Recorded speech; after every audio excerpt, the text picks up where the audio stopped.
Hey there, everybody. Here we are again with another piece of my 2 cents. But tonight's going to be special because you're actually going to get 3 cents. Not just 2 cents, but 3 cents, because I got a little something I want to tell you, and then I got something I want to show you. What I'm going to show you actually is a different concept, because I'm dedicated to the idea that we can jumpstart this offense. The offense has been falling off, and a lot of different things aren't working, but it's always been my philosophy as a football coach and a fan of the sport that you got to move the ball with the run first to operate everything else. The truth of the matter is, and you'll see that because I have a book out there called The Truth and the Trick, and How to Make It Work for You. Now, here's what you got to look at. What you have to look at, man, is the fact you got to move that ball on the ground. You move that ball on the ground, that influence, that puts your influence out on the other team that I am going to be aggressive with you. This is what I want you to do. If you come out there and you throw the ball all around the field trying to work the edges, then you get away from the rough and tough part of the game.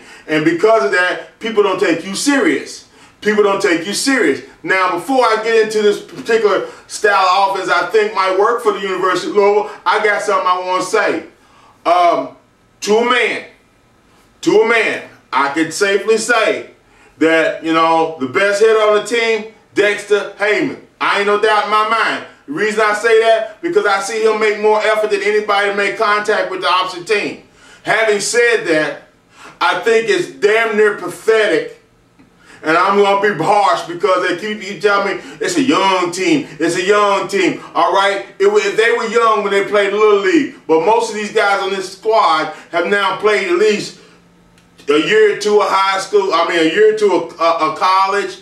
You know, they got some experience in. They played some high school. They played Little League. So really, at 20 years old, 21 years old, they quite possibly could have 10 years of football experience, fellas. So, you know, to say that they're young, okay, no, they're young in age, but football IQ has got to be larger because of the content of the time they've played. So, having said that, I do not understand why you're not hitting people on defense. Yes, we have a defense. We got great stats. We up in the top 25 in one of those categories. I really don't know which one it is. I'm really shocked that you're there, because when you watch the defense play, I'm not seeing people stop people with the hit. I see you grab him. And one thing I've always known when I watch kids play and I watch the games play, if you're going to call yourself hitting somebody, the first thing that gets to the runner is not your hands.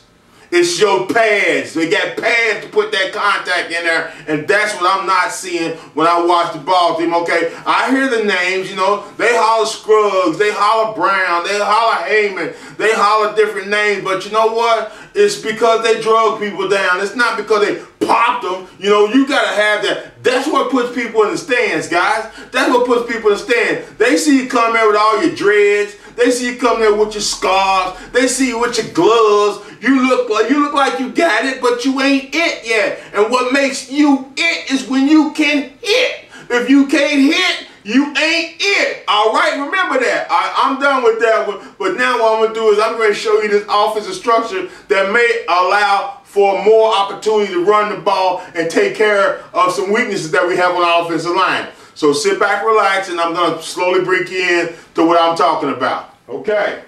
Now, we've often looked at the University of Louisville's base offense, which is the 2 wideouts on the right side, the 1 wideout on the left side, single back, tight end, single wide spread. They like to go this route.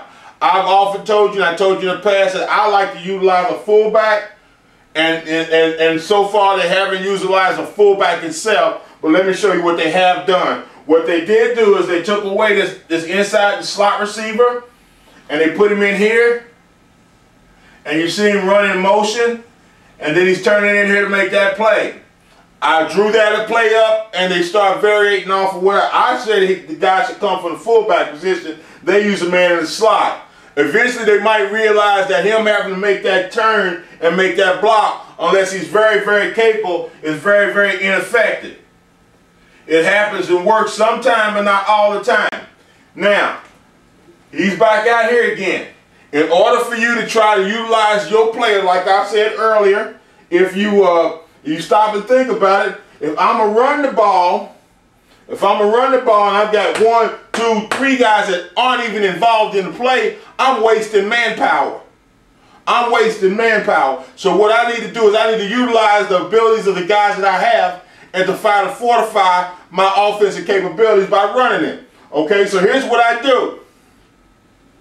It is a rule that you have to have 7 offensive linemen on the play for offense. 1, 2, 3, 4, 5, 6, 7. These 2 are what you call offset. They're a step behind the line, so they're actually in the backfield with these 2 guys in the backfield. All right, the rule is you have to have 7 players on the line. There is not a rule that says you can't have more.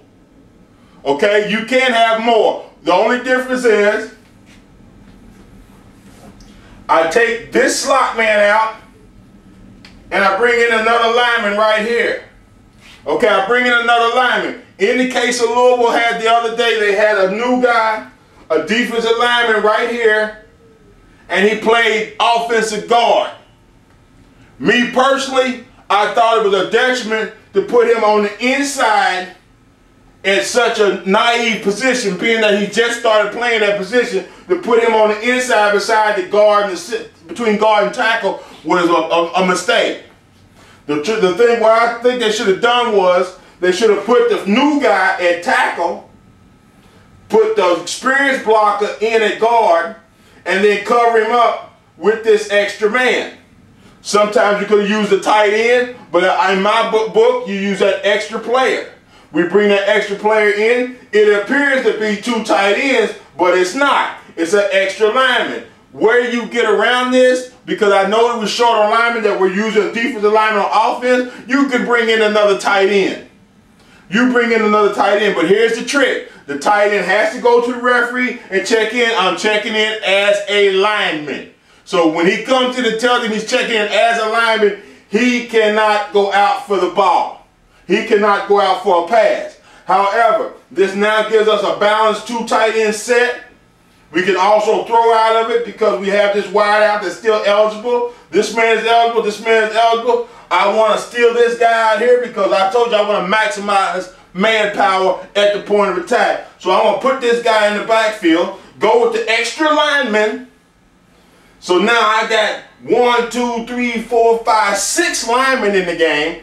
Tight end, wide out, fullback. Let's muscle some people. Let's muscle some people. See, now I got the new guy in between some veterans, and so all he's got to do is push. He don't have to go too far, pass block, or anything like that. We can make this a run offense and just get pushed. He doesn't have to swing wide. He doesn't have to do anything. All he got to do is push the man in front of him. I think that's something viable that they might want to look at. That's going with 6 linemen, tight end, wide out, fullback, and let's slam the ball down somebody's throat. That will work, U of L. That will work. Now, what I was saying is you saw it on the board. Let's go to 6 linemen versus the 5 linemen.